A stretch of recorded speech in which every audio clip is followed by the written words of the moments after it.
I ironed that dress. Paid for half of it, too.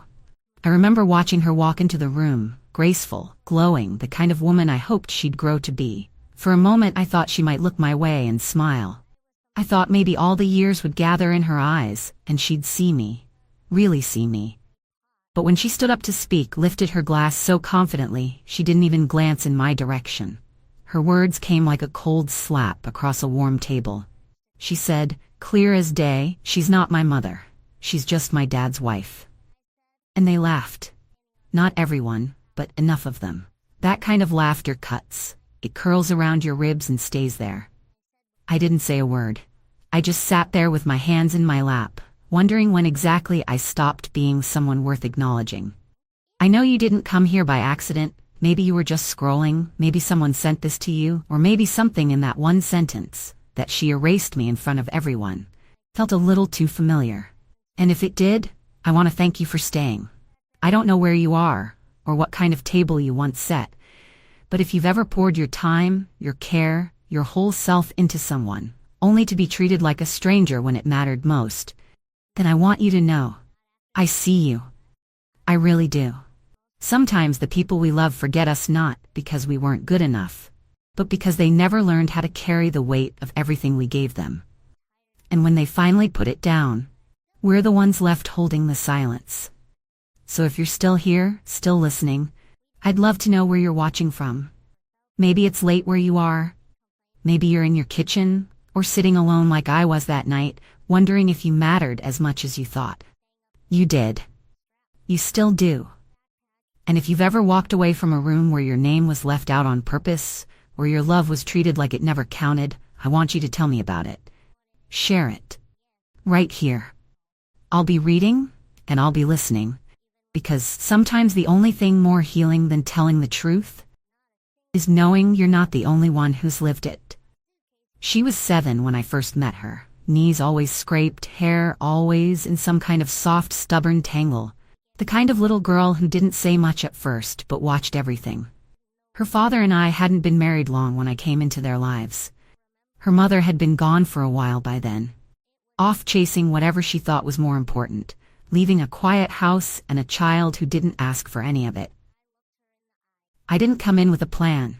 I didn't try to replace anyone. I just started showing up. One bedtime story turned into 2. One school pickup turned into 100.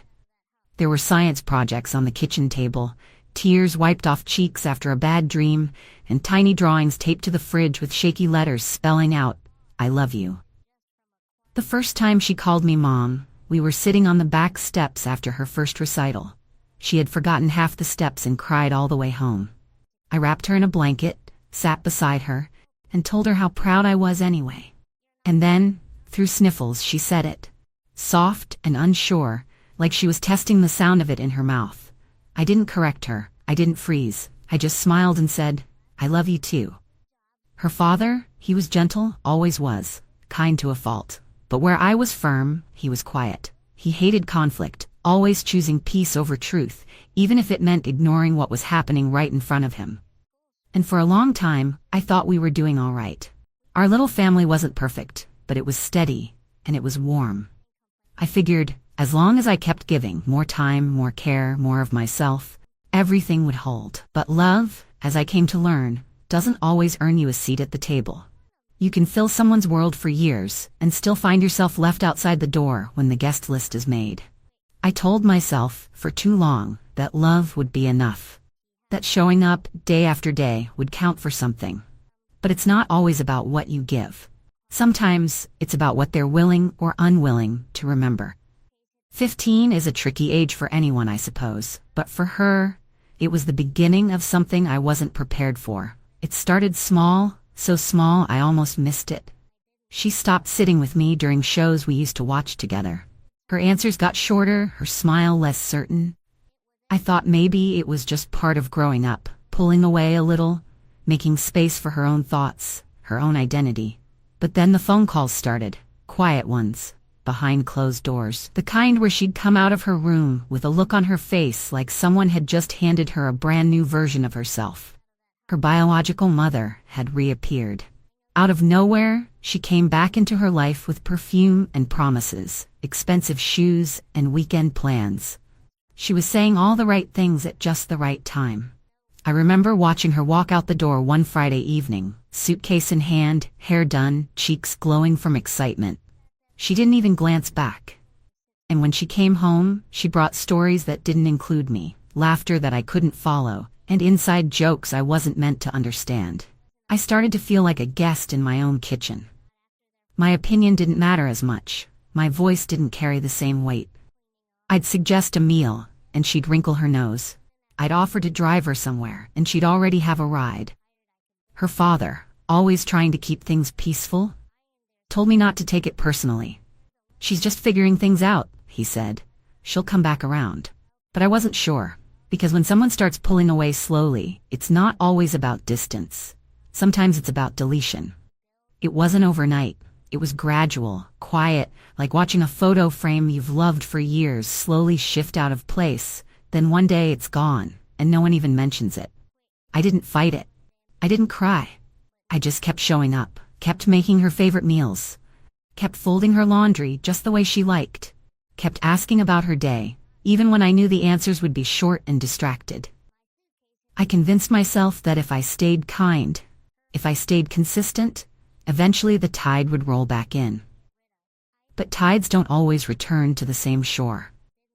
And love, no matter how steady, can still be left waiting with the porch light on while someone else walks through the front door without ever looking back. I didn't stop loving her. I just started loving her a little more quietly.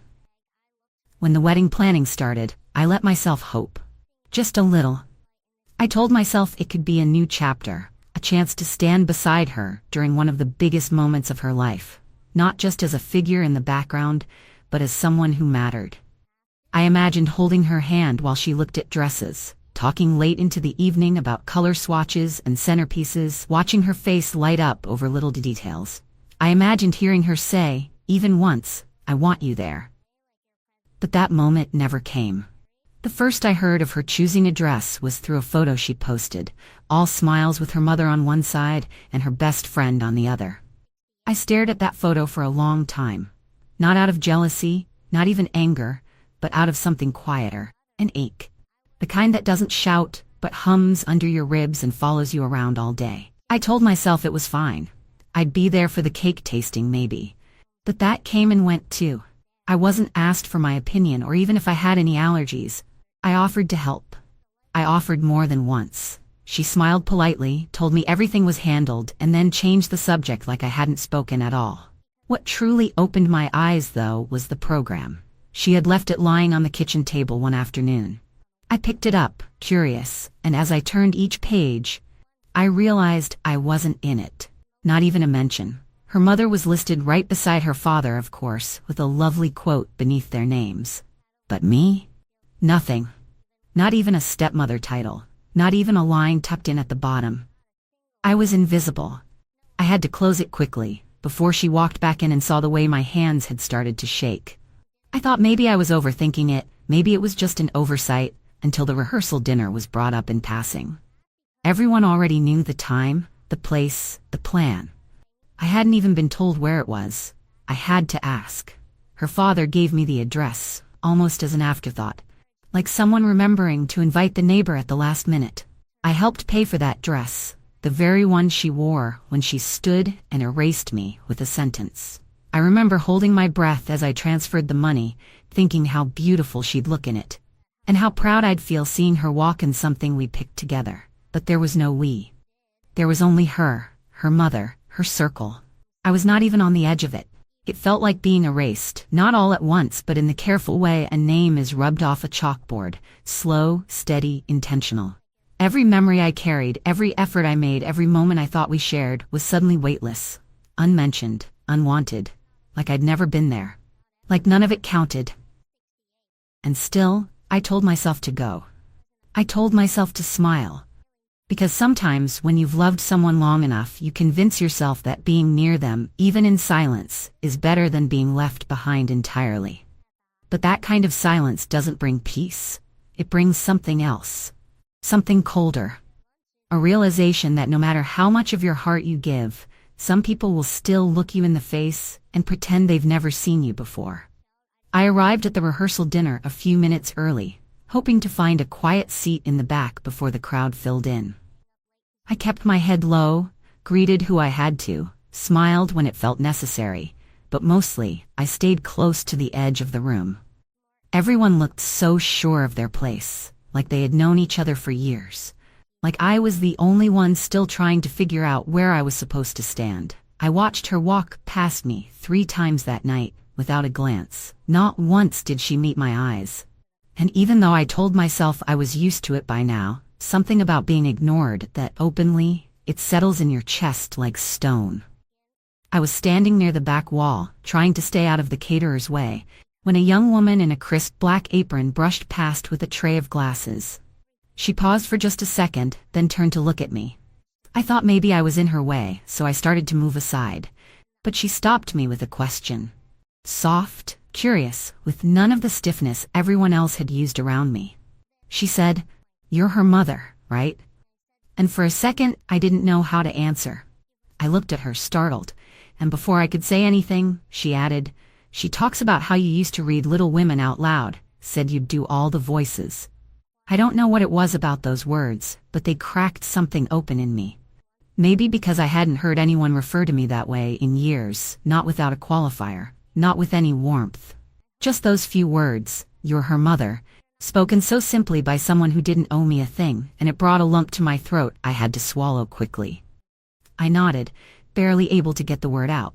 Yes, I was, at least I had been once. She smiled just a little, and said, "I always thought that was sweet," before turning back to her work. And just like that, she was gone. But that moment stayed with me the entire night. In a room full of people who seemed to have collectively agreed to forget me, that young woman remembered something that mattered. Something small, yes, but real. It meant someone had heard the stories. It meant my efforts, my evenings spent reading aloud to a little girl who curled against my side like I was the only world she knew. Those moments had existed, even if now they were buried under silk ribbons and seating charts. It didn't change the tone of the evening. It didn't change the words that would come later. But it steadied me, gave me something to hold on to when I felt myself shrinking into the shadows of that bright room. It reminded me that sometimes, kindness doesn't come from the people you raised.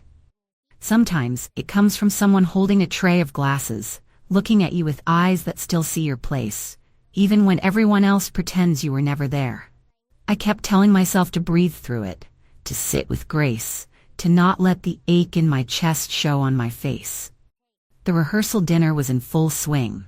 Voices rising over one another, laughter circling the room like wine being poured into glass after glass. Plates clinked, silverware tapped, and everywhere I looked, people seemed to be soaking in the glow of something I had spent years helping build, yet somehow wasn't really part of.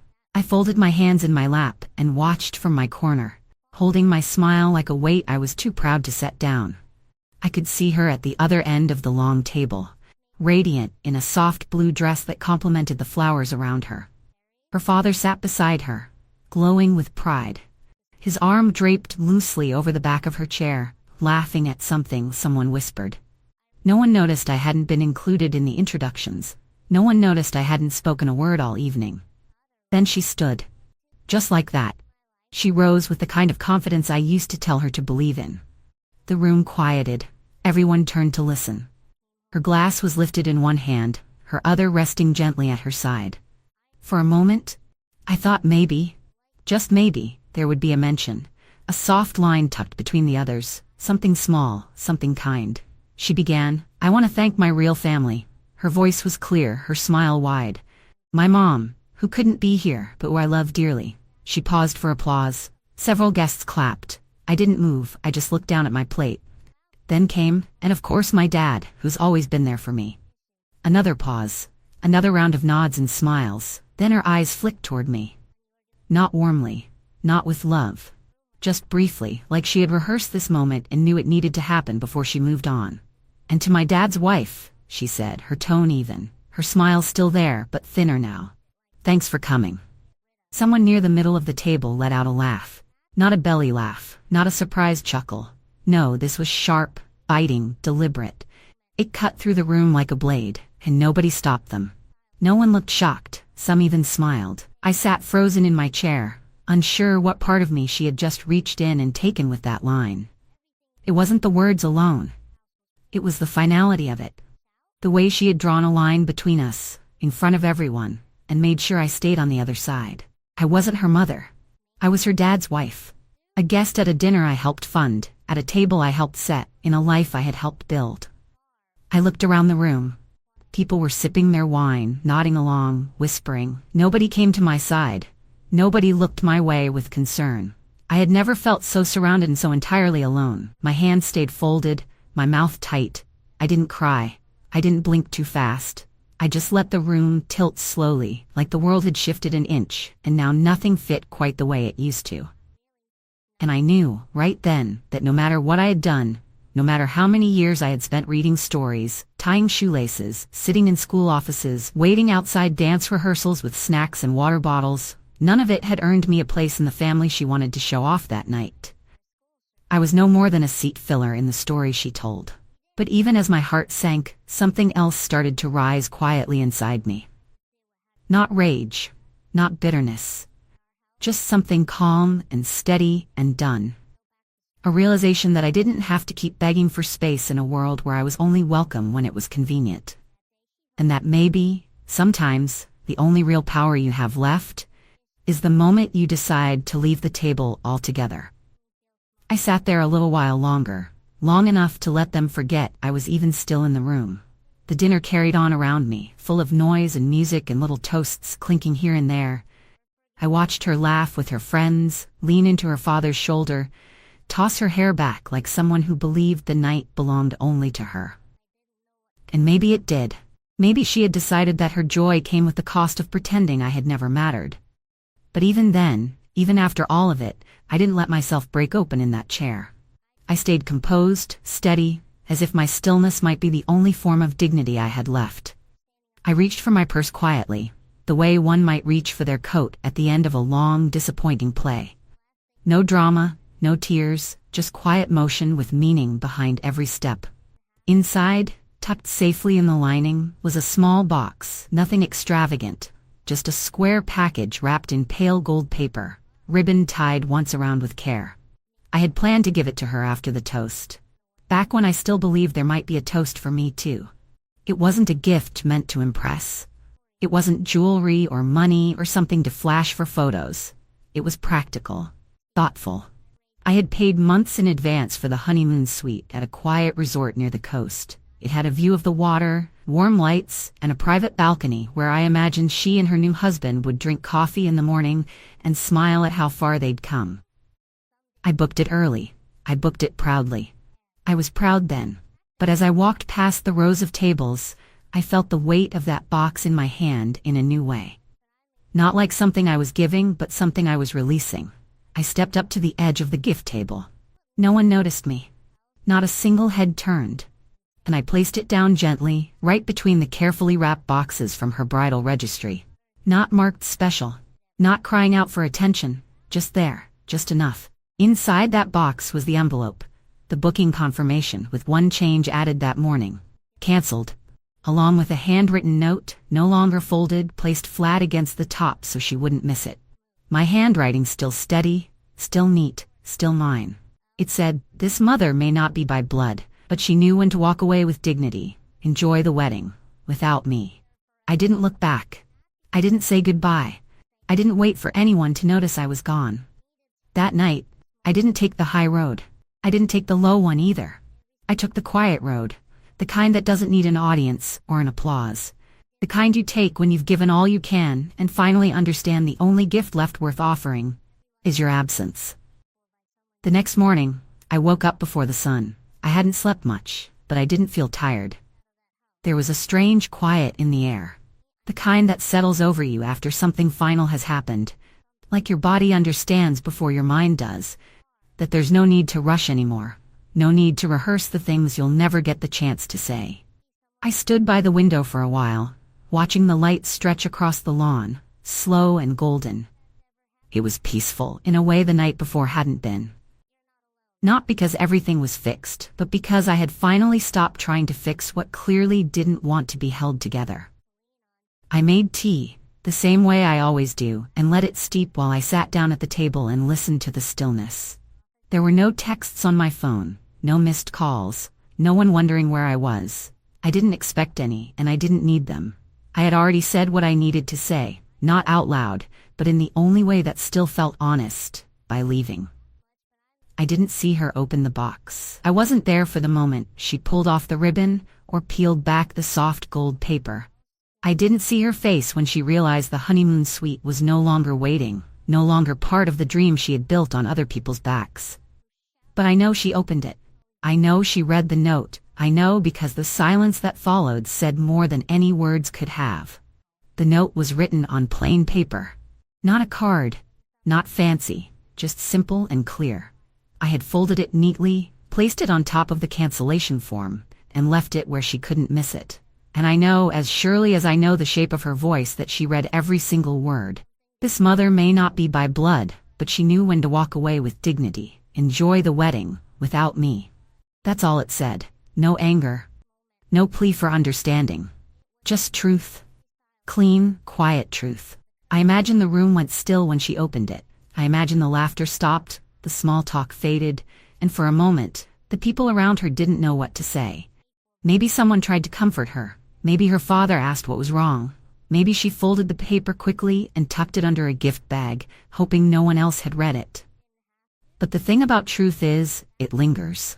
It stays in the air long after the note is put away. She had made her choice the night before. She drew her line. But what she didn't expect was that I'd finally stopped stepping over it to meet her halfway. She didn't expect silence in return. And that's the part that stings the most. Not the words someone yells at you, but the ones they don't need to speak, because they've already walked away. I didn't dress for the wedding that morning. I didn't sit by the phone waiting for an apology. I didn't pace the floor or question myself. Instead, I folded laundry. I watered the plants. I sat in my favorite chair with a book I'd read a dozen times. And for the first time in years, I let myself enjoy the peace that comes with choosing yourself after being pushed aside too many times. Because the truth is, when someone shows you that you're just a guest in their life, no matter how long you've lived in it, sometimes the strongest thing you can do is quietly pack up your place and leave the table. Let them sit with the empty chair. Let them wonder what it meant. Let them feel the weight of the silence you left behind. That note wasn't written to hurt her. It was written to remind her that I was never invisible. That I was there all along, loving her the best I knew how. And while I may not have shared her blood, I shared something deeper. Years, sacrifice, patience, care.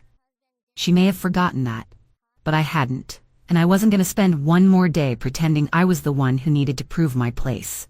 He called the next afternoon. I didn't expect softness, and I didn't get it. His voice came through sharp, low, clipped, just 5 words. You embarrassed her last night. Not, are you all right? Not, I'm sorry you left. Just that.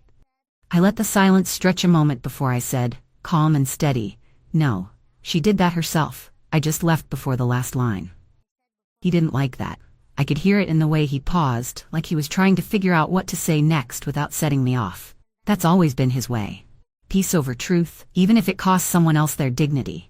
He thought staying quiet meant staying neutral, but when you choose silence in the face of hurt, you're choosing a side whether you say it or not. I reminded him, not cruelly, just honestly. She learned that from you. You know, the pretending, the rewriting, the way you watch people get hurt and say nothing. I didn't need him to agree. I didn't need him to defend her. I just needed to say it out loud, for myself. He muttered something about how things got out of hand and how it wasn't meant to go that way. But we both knew the truth. He'd seen this coming for years and looked away every time. And now that the silence had cracked in front of 50 people, he wanted someone to blame who wouldn't talk back. But I wasn't holding the blame anymore. That weight wasn't mine to carry. While they were dressing in satin and pinning flowers to lapels, I was wrapping my hands around a warm cup of tea and walking out into the garden. The sun was soft, the sky open. I didn't feel bitter. I didn't feel forgotten. I just felt free. The house was still. No buzzing phone, no one knocking, just the sound of birds in the distance, and the wind brushing through the trees like it had nowhere else to be. I stood by the roses, blooming bold and stubborn after weeks of rain. I picked a few, just enough to fill a jar, and placed them on the table by the window. There was no rush in me, no wish to be elsewhere. I didn't glance at the clock. I didn't wonder what song they were dancing to, or whether my name came up in whispers. I didn't miss the speeches or the photographs. I missed nothing that didn't miss me. And for the first time in a very long time, I let the silence wrap around me like something kind. It didn't ask anything of me. It didn't erase me. It just held me in the truth I had finally chosen, to stop fighting for a seat where I was no longer welcome, and instead take back the peace I had once given away too freely. A few days later, I found an envelope tucked into the mailbox. No stamp. Just my name, written in her handwriting. I stared at it for a long moment before bringing it inside. I set it on the kitchen table and made my tea first, not because I was avoiding it, but because I needed to be steady before I opened it. When I finally did, the paper inside was plain. No card, no decoration. Just one line, scrawled with uneven letters like she'd written it quickly, or with shaking hands. You didn't deserve that. No explanation. No apology. Just that. I read it again and again, not because I needed more from her, but because it said just enough to confirm what I already knew. That she saw it now, that somewhere between the applause and the silence I left behind, she realized what it had cost me to sit through her words. And what it had cost her when I stood up and walked away. I didn't reply. I didn't start again. I didn't reopen a door I had spent years standing outside of. I folded the paper carefully, slid it back into the envelope, and placed it in the drawer where I keep things that once mattered deeply. She didn't ask for forgiveness. I didn't offer it. But in that moment, I felt something lift. Not everything. Just enough. Enough to breathe without ache. Enough to know I hadn't imagined the years we had. Enough to finally put the story down, without bitterness, without hope. Just truth. And that was more than I expected. More than she'd given in a very long time. If they ever erased you from a story you helped write, if they stood in front of the world and introduced you like a stranger, just know this. Your silence, your dignity, your choice to walk away without shouting, that stays with them longer than any applause they chase. The absence you leave behind speaks volumes, and the quiet strength it takes to leave says more than any toast ever could. Thank you for sitting with me, for hearing this truth all the way through. If this story touched something in you, if it reminded you of your own, I hope you'll stay close. Subscribe for more stories like this, and if you've ever been left out of a story you helped build, know you are not alone. Thank you for watching.